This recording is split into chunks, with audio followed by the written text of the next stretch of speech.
Good morning. Welcome to Catch Fire Farnborough and our thought for the day this Wednesday morning. Our apologies that we were not able to put out a thought for the day for you yesterday, but we are back up and running again today, and we're going to share this thought with you this morning. Tomorrow we are due to enter into another national lockdown here in the UK, and that is causing considerable anxiety for an awful lot of people. And so I'm going to read Psalm 44 with the national lockdown in mind and share one or two thoughts with you. It says this: "We have heard it with our ears, O God. Our ancestors have told us what you did in their days, in days long ago. With your hand you drove out the nations and planted our ancestors. You crushed the peoples and made our ancestors flourish. It was not by their sword that they won the land, nor did their arm bring them victory. It was your right hand, your arm, and the light of your face, for you loved them. You are my King, O God, who decrees victories for Jacob. Through you we push back our enemies. Through your name we trample our foes. I put my trust not in my bow. My sword does not bring me victory, but you give us victory over our enemies. You put our adversaries to shame. In God we make our boast all day long, and we will praise your name forever. But you have now rejected and humbled us. You no longer go out with our armies. You made us retreat before the enemy. Our adversaries have plundered us. You gave us to be devoured like sheep and have scattered us amongst the nation. You sold your people for a pittance, gaining nothing from their sale. You have made us a reproach to our neighbour, the scorn and derision of those around us. You have made us a byword amongst the nations. The people shake their heads at us. I live in disgrace all day long, and my face is covered with shame at the taunts of those who reproach and revile me. Because of the enemy who is bent on revenge. All this came upon us, though we had not forgotten you. We had not been false to your covenant. Our hearts had not turned back. Our feet had not strayed from your path. But you crushed us and made us a haunt for jackals. You covered us with deep darkness. If we had forgotten the name of our God or spread out our hands to a foreign god, would not God have discovered it, since he knows the secrets of the heart? Yet for your sake we face death all day long. We are considered as sheep to be slaughtered. Awake, O Lord, why do you sleep? Rouse yourself, do not reject us. Why do you hide your face and forget our misery and oppression? We are brought down to the dust, our bodies cling to the ground. Rise up and help us, rescue us because of your unfailing love." Well, the psalmist begins with a reminiscence of what has gone on in previous generations. And he's gone on to say, how wonderful God was in the past. He's remembering the powerful things that God has done in the past. And he's recognizing that every breakthrough was not by human strength, but actually was because of God. And he gave God all of the victory.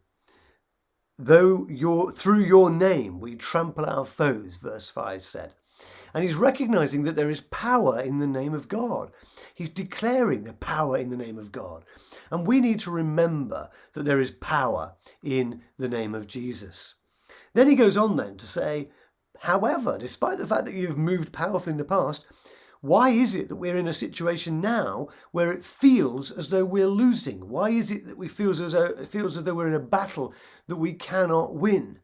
There are many, many people crying out today saying, God, where are you in the midst of this? We've seen you work powerfully in the past. We've seen that actually every breakthrough we've known in our lives is not to do with our own strength. It is the might of your arm and the power of the name of Jesus. But where are you in this situation? And the psalmist ends up by reminding God that he is the one that is powerful and asking God, where are you in the midst of this? And Lord, would you move in power? Rise up and help us, rescue us because of your unfailing love.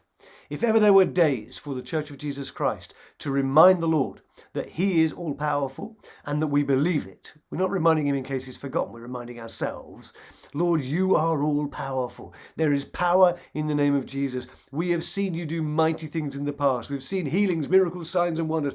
Declare testimonies of what you have seen God do, and then call upon the Lord for help. It's a recognition that the strength of man, the wisdom of man is not going to help us in this situation. Even the greatest wisdom of man is not going to help us. We need God to move in power. The church needs to cry out to the courts of heaven and say, rise up, Lord, and rescue us. Move in power.